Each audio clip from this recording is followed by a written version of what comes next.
April मेमध्ये चांगलं कडक ऊन असते, तर आपलं अख्ख्या वर्षासाठी साठवणीचे पदार्थ बनवत असतो.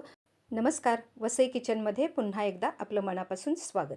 तर आज आपण हळद पावडर घरच्या घरी कशी बनवायची ती पाहणार आहोत. तर त्यासाठी ही बाजारातून अशी हळकुंड आणलेली आहेत. हळदीचे बरेच प्रकार असतात, तर ही मी सेलम हळद आणलेली आहे. ह्याची मी पावडर करून घेणार आहे.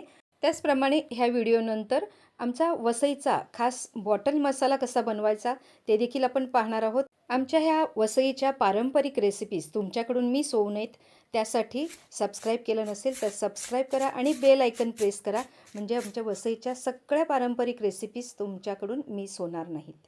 बाजारातून हळद आणतेवेळी अशा प्रकारे असे कोंब असतात.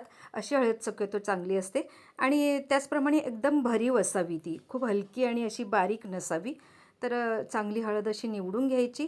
त्यानंतर आपण अशी थोडीशी अशी उकळ घेणार आहोत. त्यामध्ये 1-2 तुकडे असे करून घ्यायचे आहेत, म्हणजे ती थोडीशी उन्हातसुद्धा आपण घालणार आहोत, म्हणजे त्याला ऊनसुद्धा चांगलं लागते. ही अशी हळकुंड घेतेवेळी ती किडलेली नाहीत ना, किंवा काळी वगैरे असेल तर ते घ्यायचं नाही. चांगलं असं व्यवस्थित ही हळद घ्यायची आहे, कारण ही आपण वर्षभरासाठी बनवून ठेवणार आहोत. आणि अशी उकळीमध्ये वरवंटाने 2-3दा असं मारून घ्यायचं आहे. थोडेसे 3-4 तुकडे करायचे फक्त, म्हणजे ती आपण गिरणीत दळतेवेळीसुद्धा ती चांगली दळून होते. तर प्रथम मी बॉटल मसाल्यासाठी हळद आणलेली ती कुटून घेतलेली आहे. आणि आता ही मी 1 किलो हळकुंड एक्स्ट्रा आणलेली आहे. हळदीमध्ये खूप उपयुक्त असे गुणधर्म आहेत.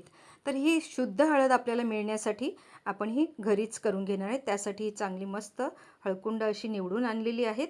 कारण आजकाल बाजारामध्ये हळद मिळते, तर कधी त्याच्यामध्ये भेसळ वगैरे असते, आपल्याला माहीत नसते.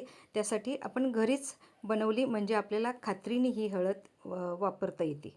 आता ही सगळी हळकुंड आपण चांगली फोडून घेतलेली आहे. तर हे बॉटल मसाल्याचं सामान मी उन्हामध्ये वाळत टाकलेलं आहे. त्याबरोबर ही हळदसुद्धा उन्हामध्ये सुकवून घेतलेली आहे चांगली. तर आता ही गिरणीमध्ये मी दळून आणणार आहे. पूर्वी ही जात्यावर वगैरे जळायची. तर छान मस्त अशी आपली पिवळी एकदम मस्त हळद घरच्या घरी ही तयार झालेली आहे. तर ही तुम्ही व्यवस्थित एखादा काचेच्या बरणीमध्ये वगैरे साठवून ठेवू शकता. आणि लवकरच बॉटल मसाल्याची रेसिपी येते, मिस करू नका. धन्यवाद.